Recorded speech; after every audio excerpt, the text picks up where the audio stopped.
दादी की अनोखी कहानियां। एक लंबे समय पहले सोमवार के दिन मार्च 11 की तारीख साल 1918 में फोर्ट रायली नामक कांसास के एक सैनिक प्रशिक्षण केंद्र में लगभग 26,000 जवान थे और उस दिन प्राइवेट एल्बर्ट गिचल नामक बावर्ची को नींद से उठने में बहुत दिक्कत हो रही थी। इतना ही नहीं, उसे बहुत तेज बुखार था, गला भी खराब हो गया था और शरीर में पूरा दर्द हो रहा था। उस आदमी ने तब अपना परीक्षा करवाने नर्स के पास गया था।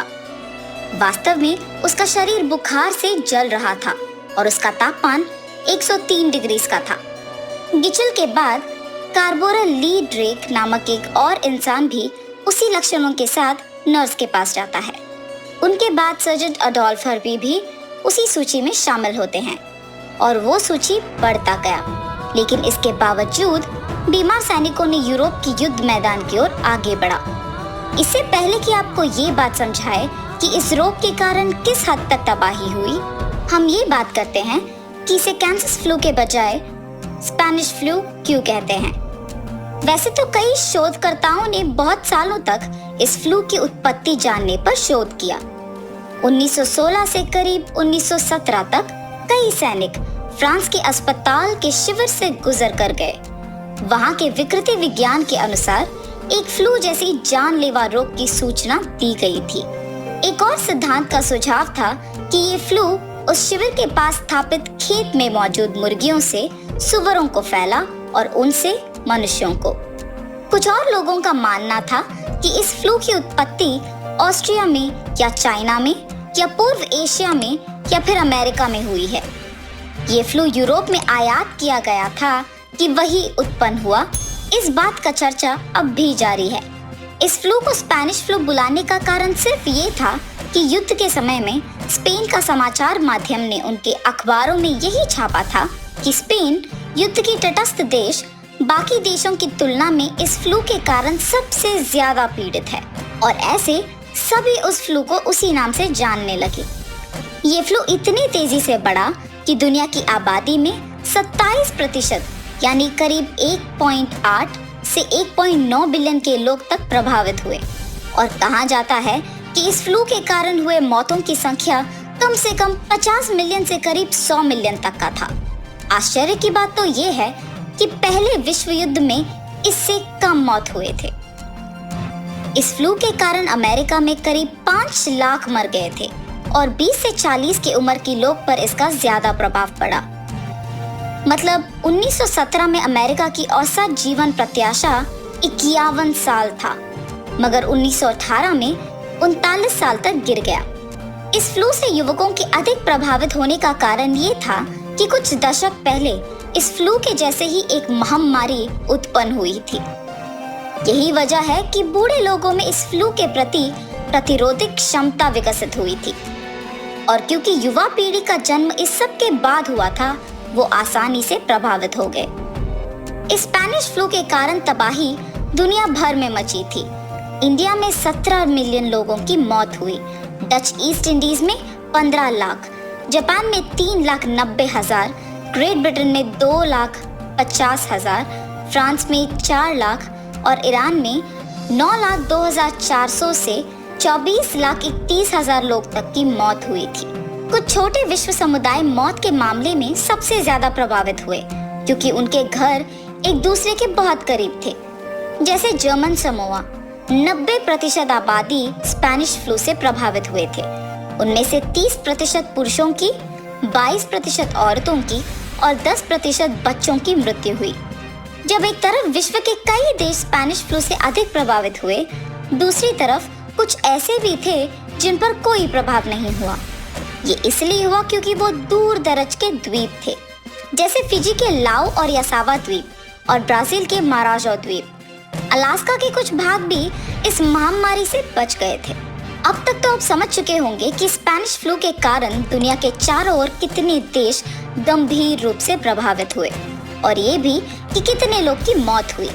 पर अब हम ये समझने की कोशिश करेंगे कि ये फ्लू इतने देशों तक इतना जल्दी कैसे फैला और क्यों इसे कोई नहीं रोक पाया। वैसे ये बात जाहिर है कि सैनिकों के एक दूसरे के पास अस्वस्थकर परिस्थितियों में रहना और साथ में एक जगह से दूसरे तक जाके शिविर लगाना इस फ्लू के फैलने का एक मुख्य कारण है। इतना ही नहीं, वो युद्ध कोई साधारण युद्ध नहीं बल्कि विश्व युद्ध था जिसमें काफी देशों ने भाग लिया था। इसलिए सैनिकों को अक्सर यात्रा करना पड़ता था। माना जाता है कि फ्लू की पहली लहर किसी भी अन्य फ्लू की तरह काफी सामान्य था, लेकिन युद्ध के दौरान सेना की यात्रा के कारण फ्लू की दूसरी लहर काफी घातक था। एक ऐतिहासिककार का कहना था कि ये निश्चित रूप से स्पेनिश फ्लू का दुनिया भर में फैलने का एक प्रमुख योगदान कारक है। फ्लू की पहली लहर को साधारण होने के कारण किसी ने ज्यादा ध्यान नहीं दिया था, मगर दूसरी लहर इतना बुरा था कि युवा लोग इससे प्रभावित होने के 24 घंटों से पहले ही मर जाते थे। इस फ्लू के लक्षण ये थे कि सबसे पहले रोगी को तेज बुखार आता था, फिर उसके नाक से खून बहता था, फिर उसे निमोनिया होता था और अंत में उसके फेफड़े में तरल पदार्थ भर जाता था। वे वास्तव में उस तरल में डूब कर मर जाते थे। एक और प्रतिकूल परिस्थिति ये था कि उस समय डॉक्टरों को ये नहीं पता था कि क्या हो रहा है। कुछ ब्रिटिश डॉक्टरों ने कहा कि रोगग्रस्त फेफड़ों का स्थिति इतना खराब था कि केवल रासायनिक युद्ध ही इसका कारण हो सकता है। अब तो हम जानते हैं कि साइटोकिन विस्फोट नामक एक स्थिति है। ये मूल रूप से एक प्रतिरक्षा प्रतिक्रिया है जब हमारे शरीर पे वायरस का हमला होता है, लेकिन इस प्रतिक्रिया के ज्यादा होने के भी मौके हैं जहां शरीर द्वारा इतने साइटोकिन्स उत्पादित होते हैं कि इन प्रोटीनों का एक विस्फोट होता है। इसका नकारात्मक प्रभाव सूजन है, जिसके कारण आदमी के फेफड़ों में तरल पदार्थ का निर्माण होता है। ये भी एक कारण हो सकता है अधिकांश युवा लोग की मृत्यु संख्या बढ़ने की। उनकी स्वस्थ प्रतिरक्षा प्रणाली ने इतने सारे साइटोकिन्स उत्पादन किया कि अंत में वो विस्फोट हो गए। उस समय में डॉक्टरों को नहीं पता था कि वायरस क्या होता है, ना ही वो चिकित्सकीय रूप से सुसज्जित थे कि वो गौर से सूक्ष्मदर्शी की सहायता से वायरस का अध्ययन कर पाए। लेकिन अब डॉक्टरों के पास ये सब है और उन्हें पता है कि जब किसी के शरीर में वायरस आया तो उसका क्या करें। उन्हें वायरस को ठीक करना आता है और इसके साथ वो उसके आनुवांशिक अनुक्रम को देख सकते हैं और एंटीवायरल ड्रग्स बनाने का प्रयास भी कर सकते हैं और उम्मीद है कि एक वैक्सीन को भी बना सकते हैं। उस समय में सैनिक एक दूसरे के संपर्क में थे और उसके बाद जब अपने घर वापस चले गए तो इसे रोकने के लिए कोई प्रौद्योगिकी नहीं थी। और जब बाकी लोगों को बीमारी के शुरुआती लक्षण दिखे तो वो उसके बावजूद बाहर भीड़ में निकलते थे। इसीलिए उनका परीक्षा करना भी मुश्किल हो गया था। लेकिन आज के समय में ऐसा नहीं होगा। मनुष्य अब एक वायरस को आसानी से पहचान सकते हैं।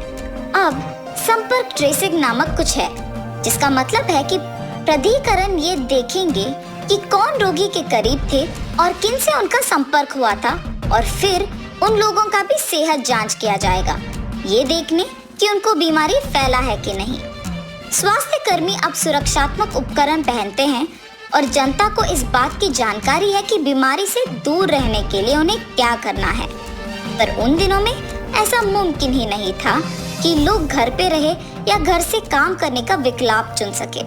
और लोग नवीनतम समाचार खोजने के लिए उन दिनों में इंटरनेट पे ब्राउज तो नहीं कर सकते थे।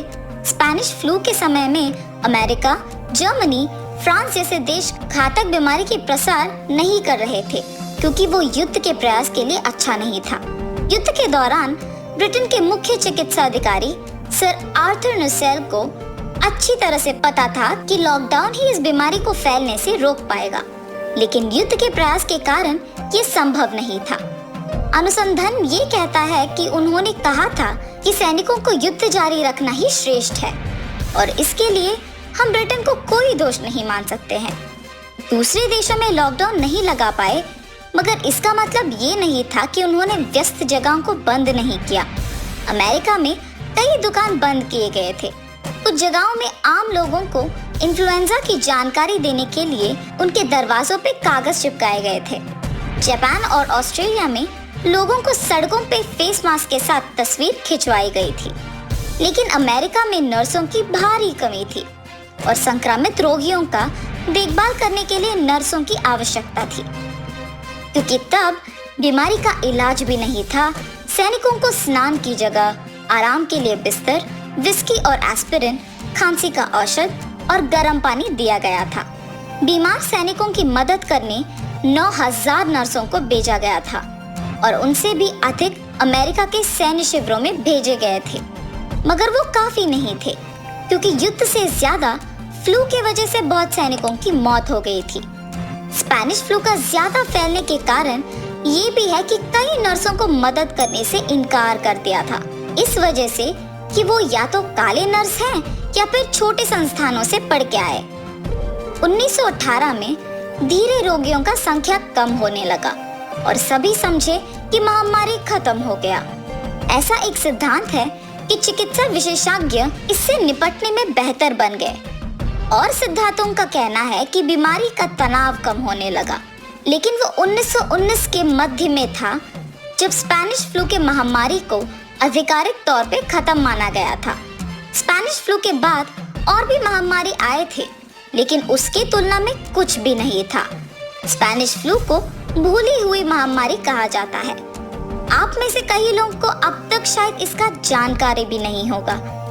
उसे भूलने का सबसे बड़ा कारण तो ये है कि वो फ्लू इतिहास के सबसे खूनी युद्धों में से एक के दौरान हुआ था। हमें आश्वासन दिया जा सकता है कि इस तरह के कठोर परिणामों का सामना नहीं करना पड़ेगा, क्योंकि हम आधुनिक दुनिया में हैं और इसके आधुनिक हल निकाल सकते हैं। पर इसका मतलब ये नहीं कि कोई भी फ्लू लौट के नहीं आएगा। आज हमारे पास एंटीवायरल ड्रग्स हैं, औषधें हैं, बहुत सारी जानकारी तक पहुंच है और वायरस को रोकने की क्षमता है। लेकिन हमें हमेशा ये याद रखना होगा कि इलाज से बेहतर है एहतियाती उपाय। इसीलिए घर पे रहें, अपने आप को सुरक्षित रखें।